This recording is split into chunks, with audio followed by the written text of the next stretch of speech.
So this is in addition to the other videos that I've posted regarding acts of terrorism that are going on right now that have, a specific or particular point. But in this video, I have to give a disclaimer that, my name is Melvin Clarkos II. And like I did in the other videos, I'm just stating that the things that are perceived through this video, such as skin color, eye color, hair texture, facial structures, bone structures, everything as it relates to the human anatomy, what is perceived in this video, and even what is not perceived in regards to internal structures, is not an accurate representation of who or what Melvin Clark Coast II is. Based upon logical deduction, the conclusion can be deduced, and the conclusion is that these other traits and physical features are basically, for anybody that studies taxonomy and knows anything about historical traits of a particular taxonomy group, that are all identified as basically being of a particular entity. In this particular situation, the facial structures, the hair structures, the hair texture, hair color, eye color, everything that is being perceived in this video as it relates to Melvin Clark Coast II is a separate identity. So, certain genes are recessive, certain genes are dominant.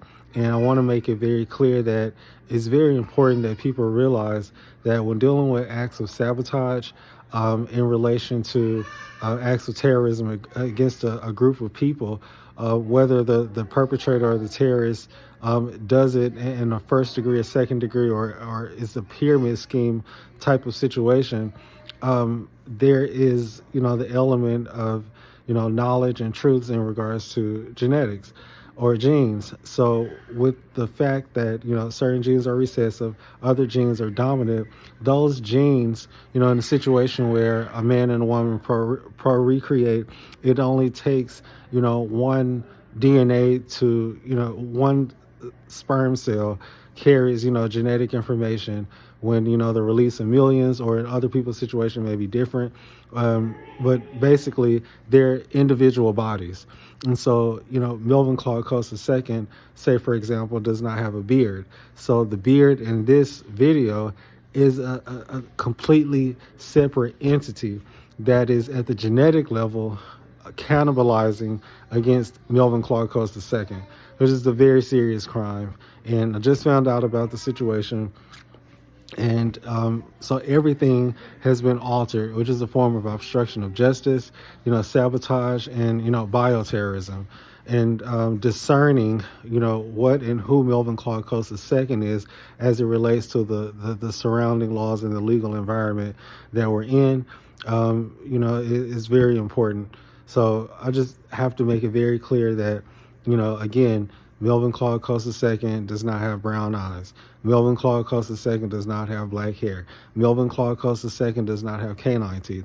Melvin Clark Coast II does not have crooked teeth.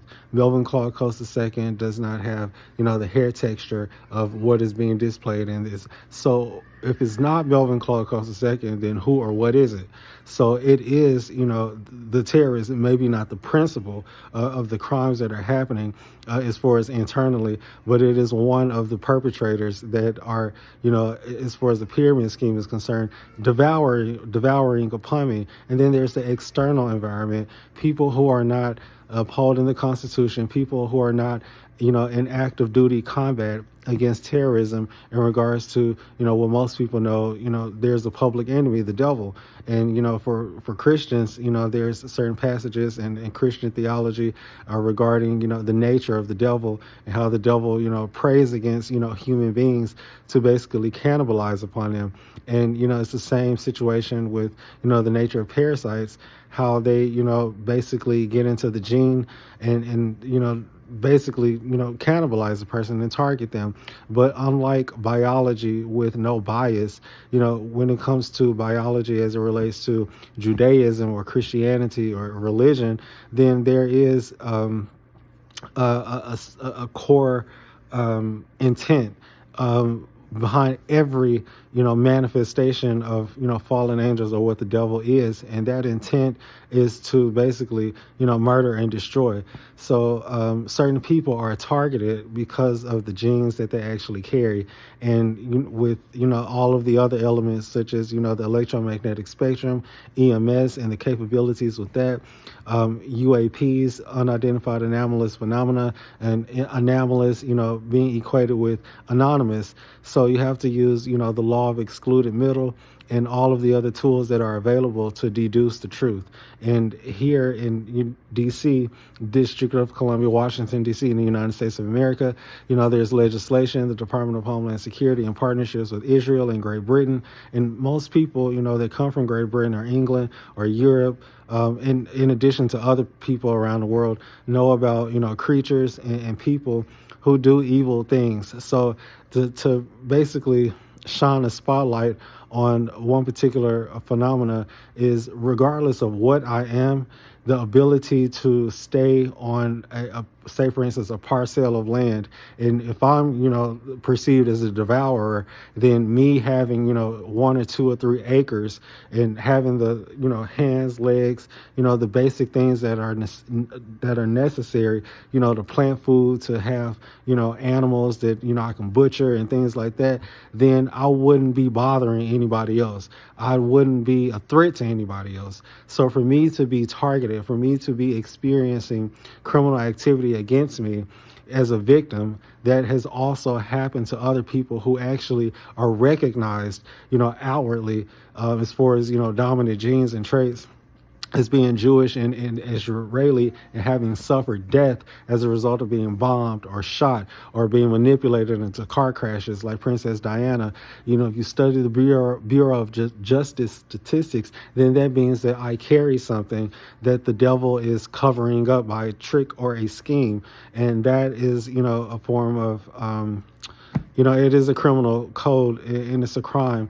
False declarations and false entries and falsifying things, obstruction of justice, sabotage, and forms of war crimes and terrorism, specifically bio-terrorism, where the perpetrator is basically, using manifestation biological agents, basically. And when you get into the higher realms of science, such as physics and quantum physics and particle physics, you start studying, realizing that, oh, well, maybe, this is all electromagnetic, so that means there's a metallic or a metal component to it. But in the scriptures, it talks about how certain people are connected to the EMS spectrum in different ways, and there are elements and there are properties of the electromagnetic spectrum that cannot be accessed with the presence of certain people on this planet, because their electromagnetism is actually parasitic. So when dealing with magnetism, there's electromagnetic waves, and so these hair pieces are actually, basically trying to penetrate and sodomize,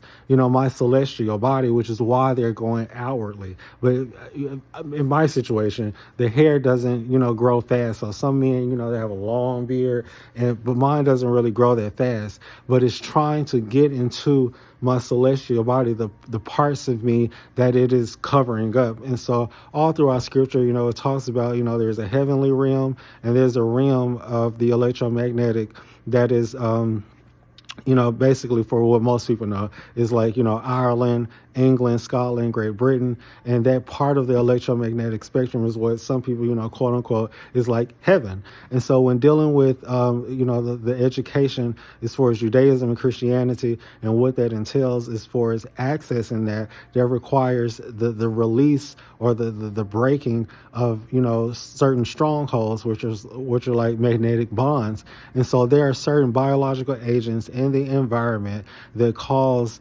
certain parts of the electromagnetic spectrum to strengthen. So say, for instance, snakes, serpents, some people would say, based on, a theory, that they're all metal. Well, if they're metal, then they're radioactive. And if they're radioactive, that means that the traits about them, or the qualities about them, and how they devour their prey, is to constrict. So, people who study, quantum physics and particle physics, at the atomic level, those things, constrict. And if we start talking talking about fallen angels, then we also know that there is a mutation that occurred thousands and thousands and thousands of years ago. That it really is another conversation. I really want to incorporate it into this one, for time purposes. But the main thing that really needs to be understood at this point is that terrorism is actually happening. And when you study the Bureau of Justice statistics and you compare the reality to the perception of, well, based on what I'm seeing in the video, maybe this is why he's suffering. Or if you do a physical, or you start doing an inventory of what is actually present in a person's gene panel, how did that actually happen? If you don't conduct an investigation and uphold the Constitution, for life, liberty, and the pursuit of happiness, the devil is a liar, the devil is a murderer, and the truth isn't in him. So this situation has to be understood as, basically deducing the truth. And as a person, with a name, Melvin Claude Coates II, I'm here, to let the viewers know, and myself, that, the beard, the nose structures, the teeth, the dental structures, the eye color, the eyebrows, the skin color, none of that is Melvin Claude Coates II. And so it has to be very clear that to end up in this situation, as far as being perceived as biracial, there is no such thing as being biracial. There is, the idea from the perpetrator's viewpoint of wanting to fuse with my celestial body, by devouring me and by consuming my DNA and taking on the pathologies of you are what you eat. But the devourer doesn't really care. And so I just have to make it very known, because they become like suicide bombers. If they cannot get their way, they will kill my entire body.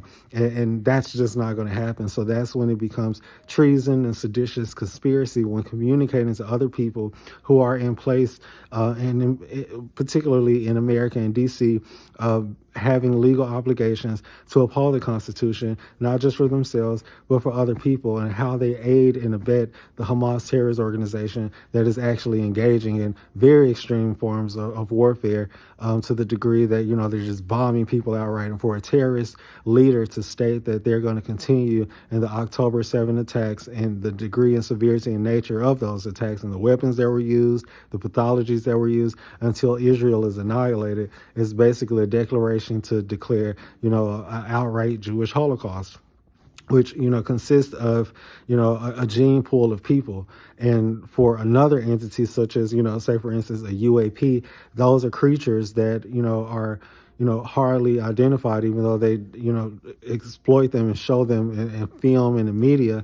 They're not incorporated into what most people perceive as, could be the suspect to a lot of crime and terrorism. Instead of that, the investigations are corrupted simply because people are not, upholding certain aspects of the law. And it's very, important that they do, because it's a life and death situation, right? So, when it comes down to the quality of my voice, the sound, my location, everything about what is being perceived as it relates to my true identity, Melvin Claude Coates II, is completely being obstructed and perverted, so that, a credible witness will basically perceive something and basically conduct their affairs based upon a lie. And so that's just the reality.